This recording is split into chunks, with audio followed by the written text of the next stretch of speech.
5 days had slipped by since our child entered the world, and the joyous occasion was marred by an unexpected visit from my husband. Without warning, he thrust divorce papers into my hands, his words cutting deeper than any knife. "Don't think having a kid makes you untouchable. Get too cocky, and I'll divorce you in a heartbeat. You wouldn't stand a chance raising a child alone." My fury boiled over as I snatched the papers away, his smug demeanor only fueling my anger. Tearing these up would be pointless. "You're still going to be my slave," he sneered.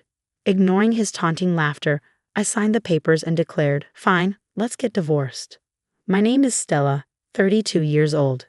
I met Leonardo, my older husband, at work, and we've been married for 4 years.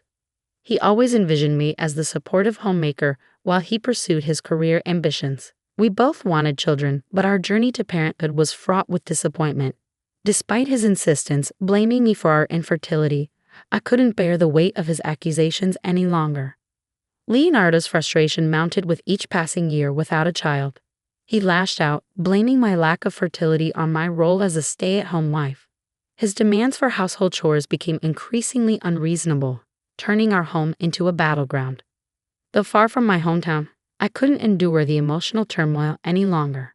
I lived a solitary existence, devoid of nearby friends or outings, my days consumed by mundane tasks like grocery runs.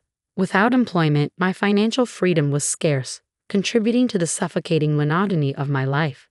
It wasn't solely Leonardo who pinned me against the wall with his relentless pressure. 2 years into our marriage, with no sign of pregnancy, even his parents joined the chorus of inquiries about our elusive grandchild. When they probed, my husband deflected blame onto me, leaving me to bear the weight of their expectations alone. As the days stretched into an endless abyss, a glimmer of hope emerged when the pregnancy test revealed a clear positive. Tears of joy streamed down my cheeks at the long-awaited news. Eager to share my elation, I snapped a photo of the test and sent it to Leonardo, hoping it would revive his spirits. Yet, his response was silence. When he returned home, he handed me his belongings as usual, oblivious to the momentous news. As I broached the topic at dinner, his indifference pierced through me. "I'm pregnant," I announced, hoping for a spark of joy in his eyes. But his gaze remained fixed on the television, his reply cutting through the air like a blade. "Seems like it is. That all." Confusion and disappointment flooded my senses. Wasn't he supposed to be ecstatic? Didn't he yearn for this moment as much as I did? Desperate for affirmation, I pleaded with him, hoping to share in the joy together. But his response shattered my illusions. "Don't get all high and mighty just because you got pregnant. Do you even realize how long you kept me waiting? Don't think I'll be kind just because you're pregnant. You're not working." I expected to continue with the household chores as I always had, never once considering slacking off or expecting any special treatment. All I yearned for was a single "I'm happy" from Leonardo. But as my tears of joy from moments ago turned to tears of sadness, Leonardo paid me no heed, retreating to the bedroom without a word. Why couldn't he share in my happiness? He had expressed such a fervent desire for a child. At the obstetrician's office, the news of expecting twins should have been cause for celebration, yet Leonardo remained stoic. Perhaps it hadn't sunk in yet, I reasoned. My belly hadn't yet swelled with the evidence of our impending parenthood. Surely, as my pregnancy progressed, he would come around. But weeks passed, marked by morning sickness and unrelenting fatigue, and still Leonardo showed no interest in my well-being or the looming responsibilities. During a routine checkup, a chilling truth was revealed. The risk of miscarriage loomed over us. "Please try to rest as much as possible," the doctor urged. The word miscarriage cast a shadow over everything, but I clung to the hope that our babies would survive. The doctor's prescription was clear: bed rest at home. Desperate for Leonardo's support, I reached out to him, but once again silence met my plea. Even when I shared the news of the checkup upon his return, his demeanor remained unchanged. Struggling through the days, I realized that I couldn't endure this alone. That evening, I made the decision to retreat to my parents' house earlier than usual. As I prepared to leave, Leonardo's parting words stung, reminding me of my responsibilities. "Don't let yourself go at your parents' place. And remember, you're still in charge of the house when you return. Don't slack off too much."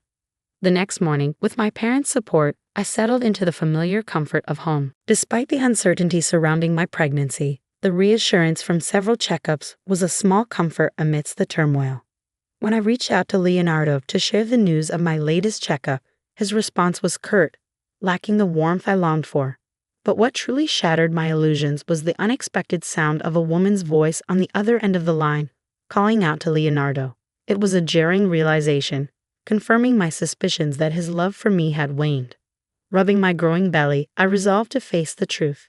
Leonardo's cold demeanor finally made sense. I couldn't deny the reality any longer. As I contemplated my next steps, a longing for freedom surged within me. Cooped up at home for nearly 2 months, I yearned for a taste of the outside world. On a warm, sunny day, I ventured out for a walk, the vibrant greenery offering a brief respite from my turmoil. Unexpectedly, I heard my name called from behind. It was Jameson, my childhood friend, who had stumbled upon me. Despite years apart, our reunion was filled with warmth and nostalgia. Over tea, we shared stories of our lives. Jameson, now a lawyer, had recently opened his own practice, offering a glimmer of hope for a new beginning. I had a sudden realization. In cases of infidelity, there's a possibility of claiming compensation, right? I accidentally voiced this thought, and Jameson's demeanor shifted to one of seriousness. Sensing his concern, I found myself divulging thoughts I had kept buried deep within me. The struggles to conceive, my husband's emotional detachment, and the pain of witnessing his intimacy with another woman all poured out. As I spoke, tears welled up, the weight of my emotions becoming too much to bear. Despite not being in the prime of my youth, I found myself breaking down, heedless of the onlookers around me. Jameson's stooping words brought a sense of calm, his promise of support a beacon of hope in my darkness. "Let's gather evidence," he urged, his determination unwavering. "You can't fight without proof of infidelity. Anything will gather physical evidence." Grateful for his guidance, I agreed to enlist the help of a private detective agency recommended by Jameson.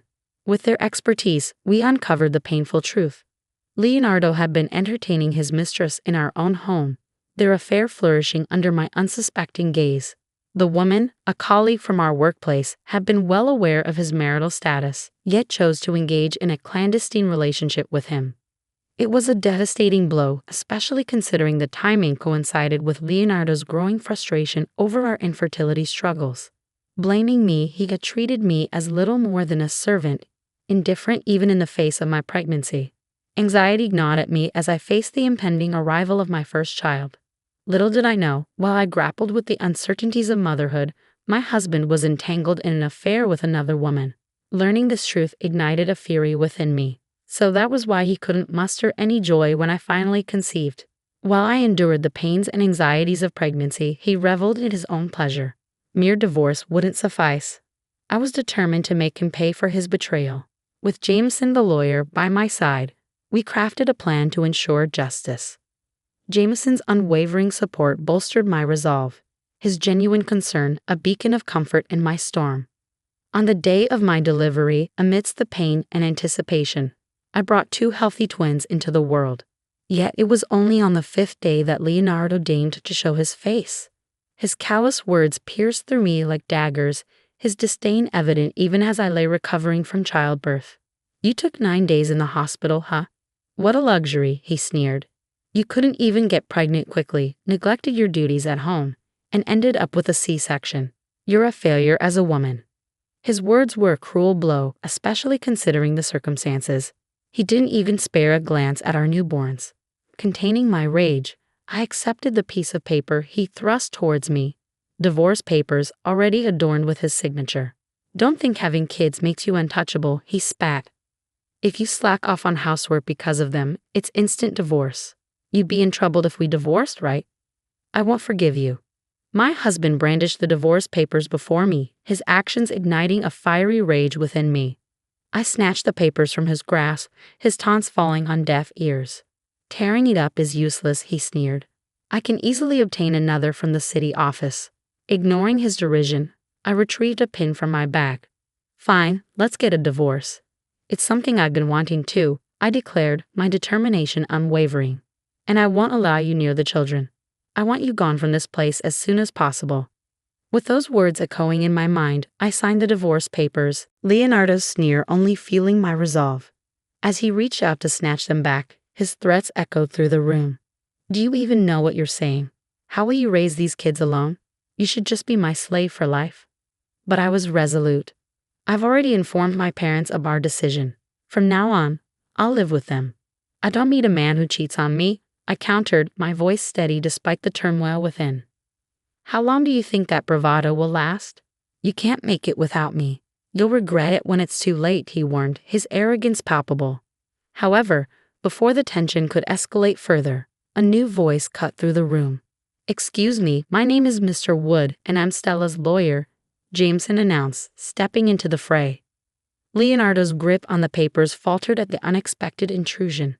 "Who are you? What do you mean, lawyer?" Leonardo demanded, attempting to assert his dominance. But Jameson remained composed, undeterred by the confrontation. "We already have evidence of your infidelity. If you don't agree to the divorce, we'll proceed with mediation or a lawsuit. And if you refuse to negotiate compensation, we'll take this matter to court," Jameson stated firmly, his resolve unshakable. Caught off guard by the legal threat, Leonardo hesitated, allowing a moment of pause in the heated exchange. I couldn't fathom the absurdity of the situation. After broaching the subject of divorce himself, Leonardo now seemed bewildered by the prospect. Jameson's persuasive arguments fell on deaf ears as I handed the signed divorce papers to him, seeking refuge in the authority of the law. "Mr. Wood, please take care of this," I requested, passing the papers into Jameson's possession. Before Leonardo could react, Jameson swiftly secured them in his bag, his demeanor radiating confidence and authority. But Leonardo's disbelief quickly turned to desperation. "You're joking, right? We're not really getting a divorce, are we?" he pleaded, his voice tinged with panic. "You know you can't manage without me, especially with twins. It'll be a financial burden." I met his plea with a steely gaze, refusing to waver. "I can't believe you're the one who brought up divorce, and now you're saying this. We're still getting divorced, and I'll be seeking alimony. You never planned on contributing to household chores or childcare, did you?" His attempt to belittle me with threats of dependency only fueled my anger. "Don't demean women by suggesting they become slaves," I snapped, my voice rising in indignation. "From now on, if you have anything to say, go through Mr. Wood. There's no point in coming here. We have nothing more to discuss." As my words sank in, Leonardo's face flushed with rage, his fists clenched in fury. But before he could escalate the confrontation further, I stood my ground, unyielding in my resolve. With a cough from Jameson, Leonardo seemed to snap out of his anger, lowering his clenched fist in defeat. "That's how it is, so please leave." Jameson's firm words seemed to deflate Leonardo, who left the room with slumped shoulders. Following that confrontation, I enlisted my parents' help to submit the divorce papers to the city office. Without any complications, the papers were accepted, and I was finally granted the official divorce I had sought. From that day forward, my phone was bombarded with incessant calls and messages from Leonardo. However, Jameson's professionalism shone as he adeptly handled the legal proceedings. With his assistance, I received proper alimony from both Leonardo and his affair partner, ensuring financial stability for the foreseeable future. Several months later, their affair was exposed at their workplace, leading to the woman's voluntary resignation and Leonardo's transfer to a rural area. Despite his attempts to start anew, rumors trailed him, resulting in social isolation and eventual dismissal from his job. Meanwhile, I returned to my parents' home, facing the challenges of child rearing every day. Yet, with the unwavering support of my family and Jameson, I navigated through the trials of parenthood. In an unexpected turn of events, Jameson confessed his long-held feelings for me, expressing his willingness to embrace my past and build a future together. Without hesitation, I accepted his proposal, and we embarked on a new journey as a family. Now Jameson treats the twins as his own, and I am eternally grateful for his steadfast support. With Jameson by my side, I look forward to creating a happy and fulfilling life, starting anew.